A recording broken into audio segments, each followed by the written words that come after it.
الحمد لله نحمده ونستعينه ونستغفره ونعوذ بالله من شرور أنفسنا ومن سيئات أعمالنا من يهده الله فلا مضل له ومن يضلل فلا هادي له وأشهد أن لا إله إلا الله وحده لا شريك له وأشهد أن محمدًا عبده ورسوله أما بعد فإن خير الحديث كتاب الله وخير الهدي هدي محمد صلى الله عليه وسلم وشر الأمور محدثاتها وكل محدثة بدعة وكل بدعة ضلالة وكل ضلالة في النار.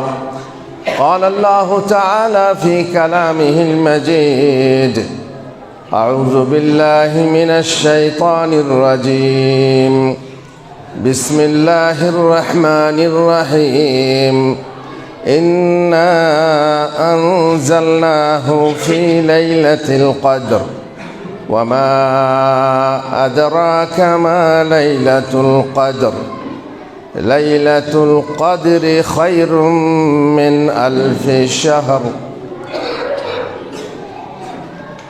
জুমার দিনে উপস্থিত রোজাদার ভাইরা, যাবতীয় প্রশংসা আল্লাহর জন্য। দরুদ ও সালাম বর্ষিত হোক মুহাম্মদুর রাসূলুল্লাহ সাল্লাল্লাহু আলাইহি ওয়াসাল্লামের উপর। আজ যারা রোজাদার, যারা 5 ওয়াক্ত নামাজ আদায় করে রোজা রেখেছেন, তাদের জন্য বড় আনন্দের দিন। কারণ তারা এই মৌসুমকে অপেক্ষা করছিলেন যে কখন রমজান আসবে, রমজান মাস এলে জান ভরে নামাজ পড়ব আর আল্লাহর ওয়াস্তে রোজা রাখব। দেখতে দেখতে পার হয়ে গেল 2/3, বাকি আর 1/3, যাকে শেষ দশক বলা হয়। এটা বড় আনন্দের কথা যে এই শেষ দশকে আরও বেশি জান ভরে আমরা কিয়ামুল লাইল করতে পারব, রাত্রি জাগরণ করে আল্লাহর জন্য নামাজ পড়তে পারব। শেষ দশক, আজ 20 তারিখ। 20 তারিখে সূর্য ডুবে গেলেই শেষ দশক শুরু হয়ে যাবে 21 তারিখ। এই হচ্ছে রমজান মাসের একদম যাকে বলা হয় জুবদাহ, রমজান মাসের প্রধান, রমজান মাসের সারাংশ, শেষ অংশ, এবং এত মাহাত্ম্যপূর্ণ, গুরুত্বপূর্ণ যে এই শেষ দশকের মাঝে একটি রাত আছে যে রাতটি 1000 মাস অপেক্ষা উত্তম। আর তার মানে শবে কদরের রাত, যে রাত্রি 1000 মাস, প্রায় 83 বছর 4 মাস অপেক্ষাও শ্রেষ্ঠ। অতএব এই রাতগুলিকে লম্বা করে জাগা, লম্বা করে নামাজ পড়া বাঞ্ছনীয়। কেন? যেহেতু রাসূলুল্লাহ সাল্লাল্লাহু আলাইহি ওয়াসাল্লাম বলেছেন, ওমান কামা লাইলাতুল কদরি ঈমানান ওয়া ইহতিসাবান গুফিরা লাহু মা তাকাদ্দামা মিন যামবিহি। যে ব্যক্তি আল্লাহর ওয়াস্তে, যে ব্যক্তি আল্লাহর প্রতি ঈমান রেখে শবে কদরের রাত্রে কিয়াম করবে, শবে কদর রাত্রি কিয়াম করা একটা অংশ নয়। এবারে কেউ পারলো না, সারা রাত্রি সামান্য একটা অংশ করলো, তার সওয়াব পাবে না? পাবে।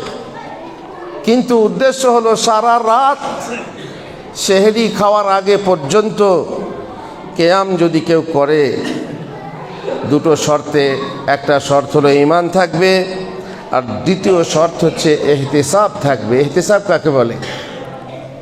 ইহতিসাব বলা হয় সওয়াবের আশা করা।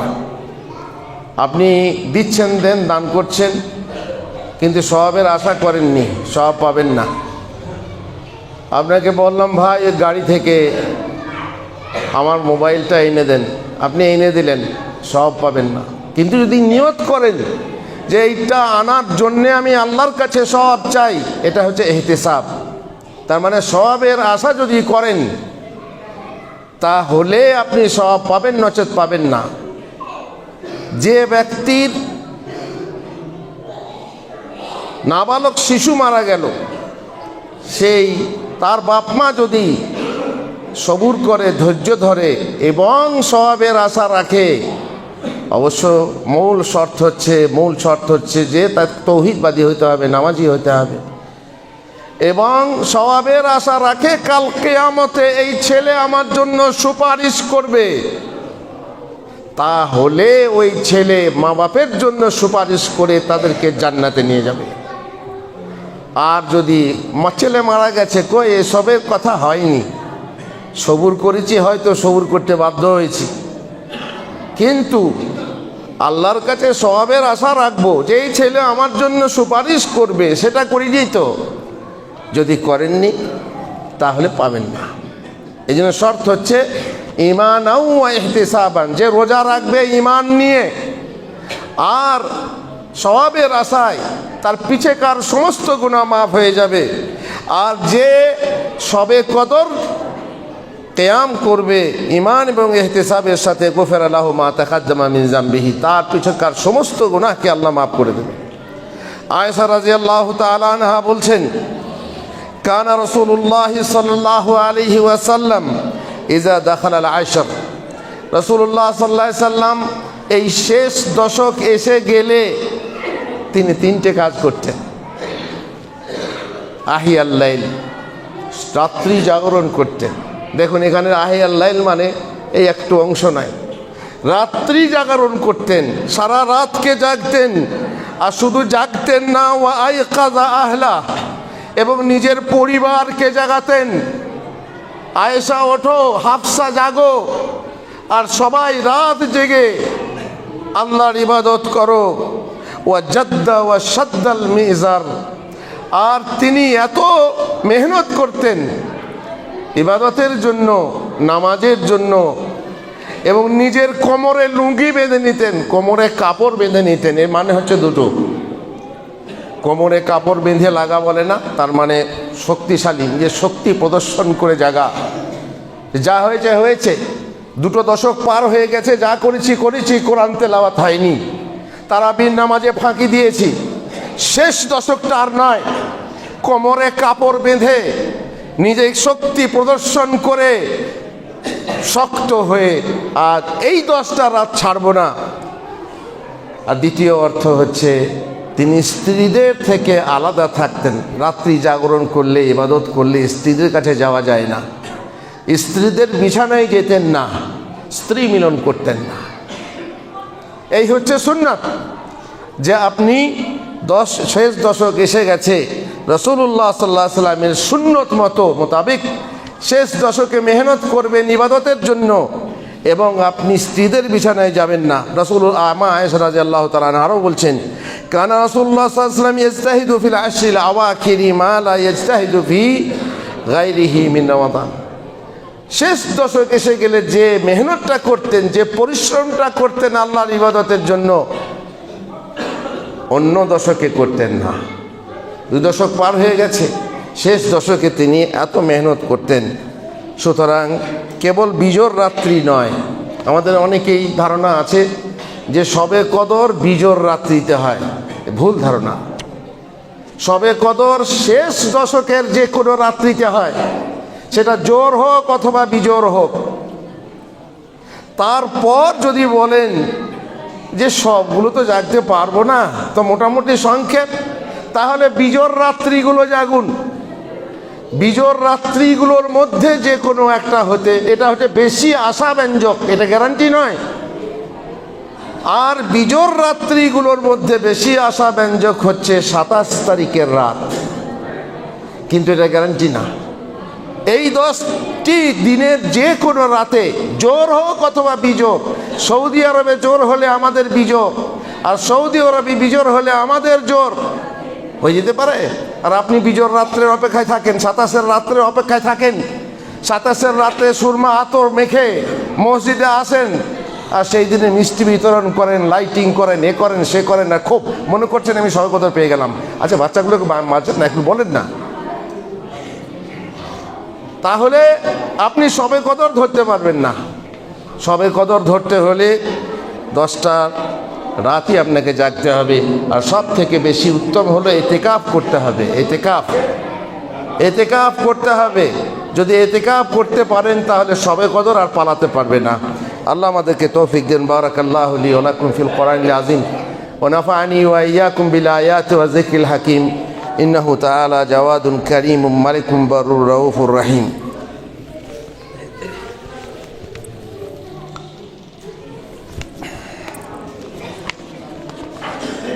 আলহামদুলিল্লাহ ওয়াসসালাতু ওয়াসসালামু আলা রাসূলিল্লাহ ওয়া আলা আলিহি ওয়া সাহবিহি আজমাইন। বলছিলাম শেষ দশকের কথা, যে শেষ দশক এসে গেছে এবং তারই মধ্যে একটি রাত রয়েছে যে রাতে আপনার 83 বছর 4 মাস বয়স বেড়ে যাবে। তার মানে দুনিয়ায় থাকবেন তা না। 83 বছর 4 মাস ইবাদত করে যে সওয়াব হয়, সেই সওয়াব আপনার উপর উপার্জন হয়ে যাবে। এই রাত, যে রাতের ব্যাপারে আল্লাহ তাআলা বলেছেন যে এই রাতে তকদির লেখা হয়।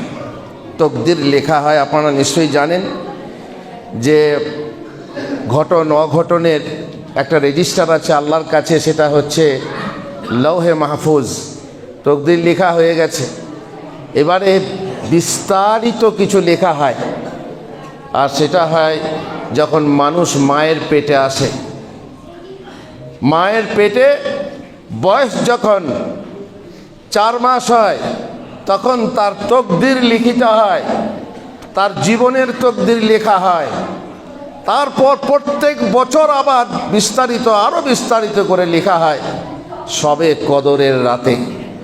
সবে বরাতের রাতে নয়, অনেকে মনে করে সবে বরাতের রাতে, না না না, ওটা নকল।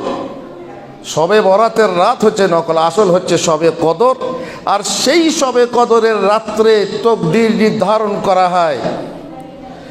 আর এই হচ্ছে এত বড় রাত্রি, যার এত বড় মর্যাদা, এর মধ্যে আমল করার এত বড় মর্যাদা, এর ভিতরে যে আমলকারী তার এত বড় মর্যাদা।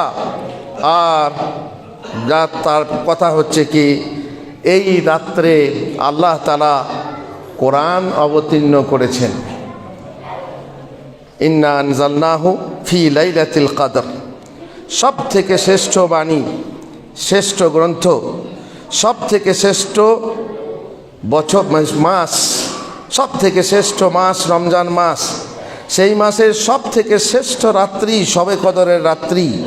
সব থেকে শ্রেষ্ঠ জায়গা সেটা হচ্ছে মক্কা মুকাররমা।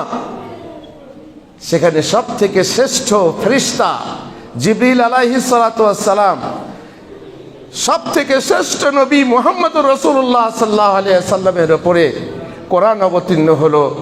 ইকরা বিসমি রাব্বিকাল্লাযী খালাক। হেরা গুহা, নূর পাহাড়ের উপরে হেরা গুহাতে অবতীর্ণ হলো কোরআন মাজিদ। সেইটা ছিল যে সবে কদরের রাত্রি প্রথম শুরু হয়েছিল কোরআন অবতীর্ণ হওয়া। তার জন্য এই রাত্রিতে কোরআন অবতীর্ণ, কিন্তু কোরআন তো এক রাতেই অবতীর্ণ হয়ে যায়নি। আর এক রাতেই যদি অবতীর্ণ হওয়ার মানে হয়, তার মানে হচ্ছে লাউহে মাহফুজ থেকে বাইতুল ইজ্জাতে, যেটা আকাশে আছে, অথবা শুরু হয়েছিল এই রাত্রে। তার জন্য আল্লাহ তাআলা বলছেন ইন্না আনজালনাহু ফি লাইলাতুল কদর। আর এই লাইলাতুল কদর রমজান মাসে, শাহরু রমাদান আল্লাযী উনজিলা ফীহিল কোরআন। ওখানে বলা হয়েছে রমজান মাসে আমি কোরআন অবতীর্ণ করেছি।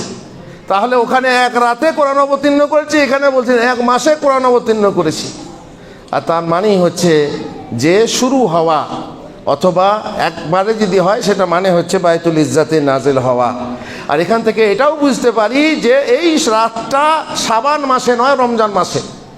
যেহেতু আল্লাহ বলছেন শাহরু রমাদান, কোনো মাসের নাম কোরআনে উল্লেখ করা হয়নি রমজান ছাড়া। এত ফজিলতপূর্ণ মাসের নাম করে আল্লাহ বলছেন আমি রমজান মাসে কোরআন অবতীর্ণ করেছি, আর সেই মাসেই রয়েছে শবে কদর। তাতেই তকদির নিরূপণ হয়, শবে বরাতে নয়, যাকে বরাতের রাত বলা হয়। এই রাত বলা হলো যে 1000 মাস অপেক্ষা, মানে 30,000 রাত অপেক্ষা উত্তম। তার মানে ওই রাতে যদি একটা রাকাত নামাজ পড়েন, সেই এক রাকাত নামাজ 30,000 রাকাত থেকে শ্রেষ্ঠ। এই রাতে যদি একবার সুবহানাল্লাহ বলেন, সেই রাতের একবার সুবহানাল্লাহ বলা 30,000 বার থেকে বেশি শ্রেষ্ঠ। এমন এক ফজিলতপূর্ণ রাত্রি। এই রাত্রে ফেরেশতা অবতীর্ণ করেন জিবরিল সহ।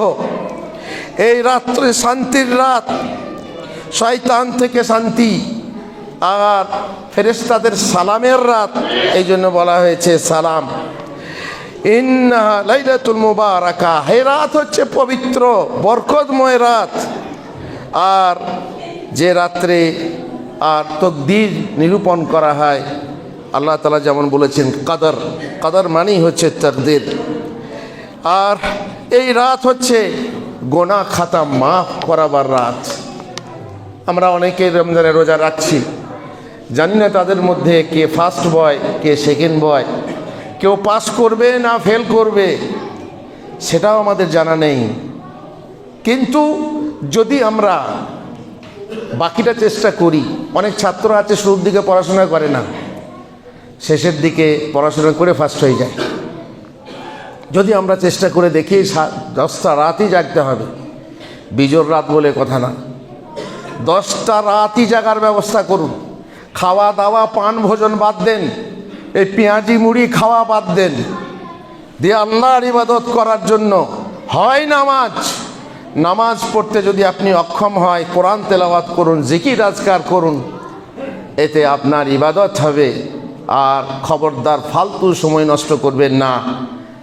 একদম এই মাসে অন্য গল্প গুজবে আর এই মোবাইল নিয়ে খুটু করাতে সময় নষ্ট করবেন না।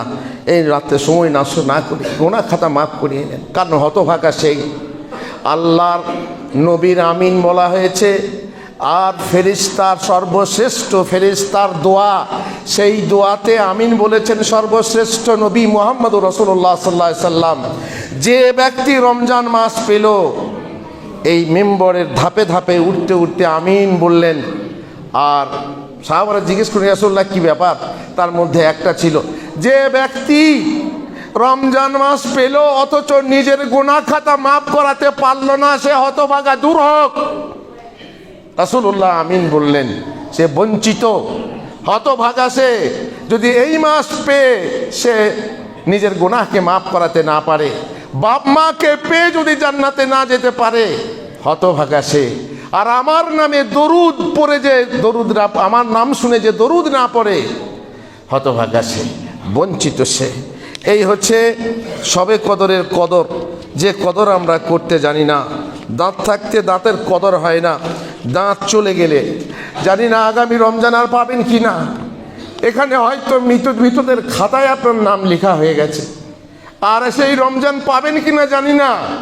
অতএব শেষ চেষ্টা করে দেখতে পারেন, যদি আপনি এই রাতে থাকেন। মান হরিমা খায়রাহা ফাকাদ হরিমাল খায়র, যে ব্যক্তি এই রাতের কল্যাণ থেকে বঞ্চিত হয়ে যায়, সে সমস্ত কল্যাণ থেকে বঞ্চিত হয়ে যায়।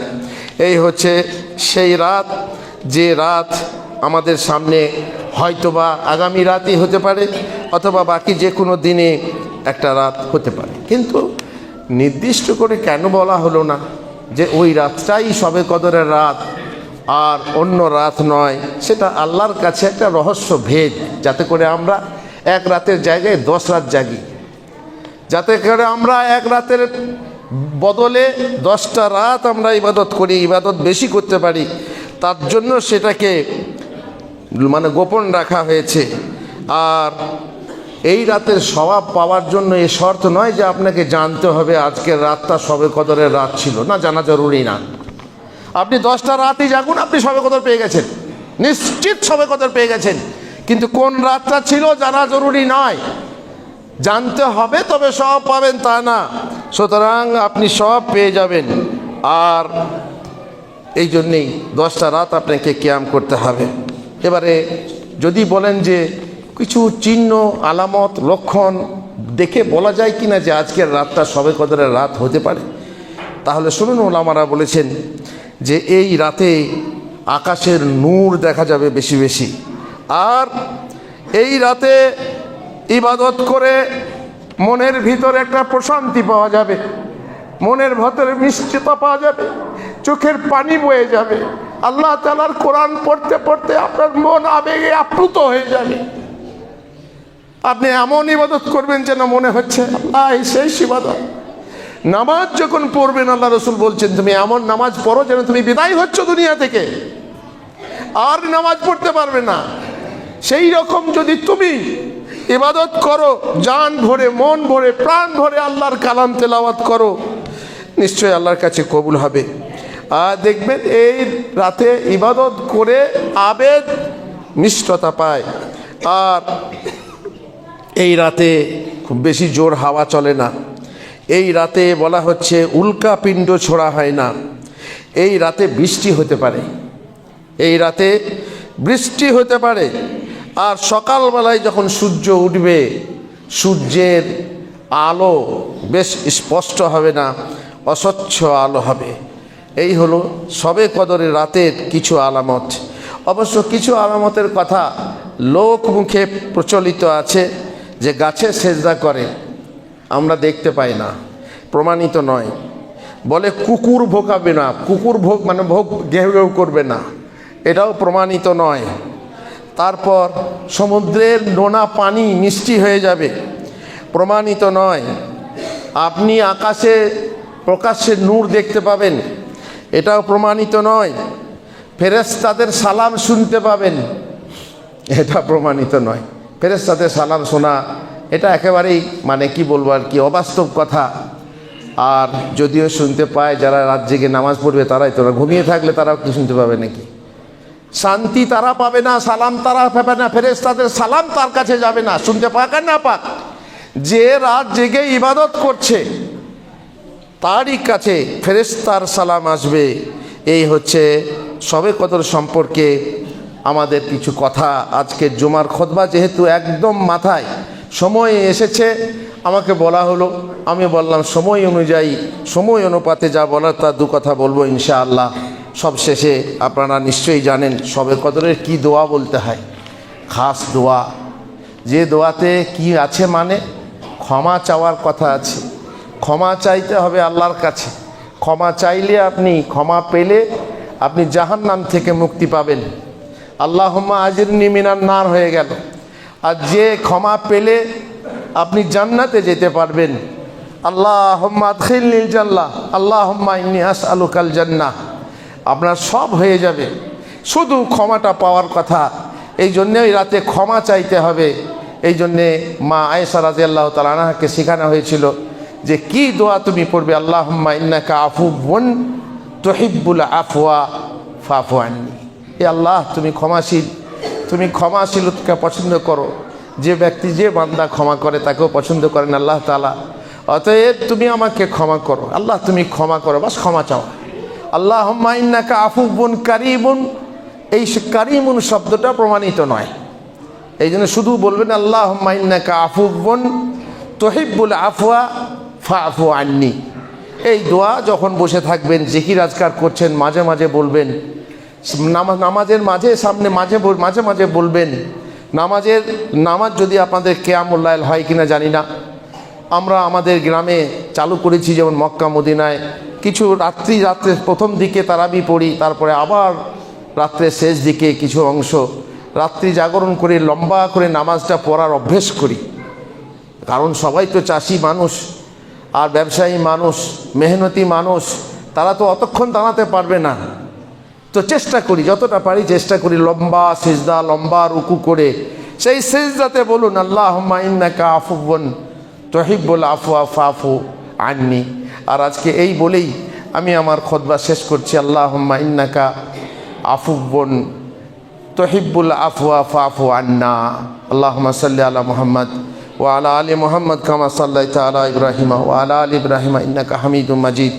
আল্লাহুম্মা বারিক আলা মুহাম্মদ ওয়া আলা আলি মুহাম্মদ কামা বারাকতা আলা ইব্রাহিম ওয়া আলা আলি ইব্রাহিম ইন্নাকা হামিদুম মাজিদ। হে আল্লাহ, আমরা চাষ নির্ভর বান্দা, তুমি আমাদেরকে সময়ে বৃষ্টি দাও, অতিবৃষ্টি অনাবৃষ্টির হাত থেকে রেহাই দাও। হে আল্লাহ, তুমি আমাদেরকে রমজান মাসে ক্ষমা করে দাও। হে আল্লাহ, তুমি আমাদেরকে রমজান মাসে জাহান্নাম থেকে মুক্তির পথ দেখিয়ে দাও, আমাদেরকে জাহান্নাম থেকে মুক্ত করো। হে আল্লাহ, তুমি আমাদের রুজিতে বরকত দাও। হে আল্লাহ, আমাদের মধ্যে যারা ঋণগ্রস্ত ঋণ মুক্ত করো, যারা রোগগ্রস্ত রোগ মুক্ত করো। হে আল্লাহ, তুমি আমাদের চাষে ফলে ফুলে মাছে খামারে মাঠে সব বরকত দাও। হে আল্লাহ, তুমি আমাদের যারা হালাল ব্যবসা করছে ব্যবসায় বরকত দাও। হে আল্লাহ, তুমি আমাদেরকে ক্ষমা করো। হে আল্লাহ, তুমি আমাদেরকে ক্ষমা করো। হে আল্লাহ, তুমি আমাদেরকে ক্ষমা করো। ওয়া সাল্লাল্লাহু আলা নবিয়িনা মুহাম্মদ ওয়া আলা আলিহি ওয়া সাহবিহি আজমাইন।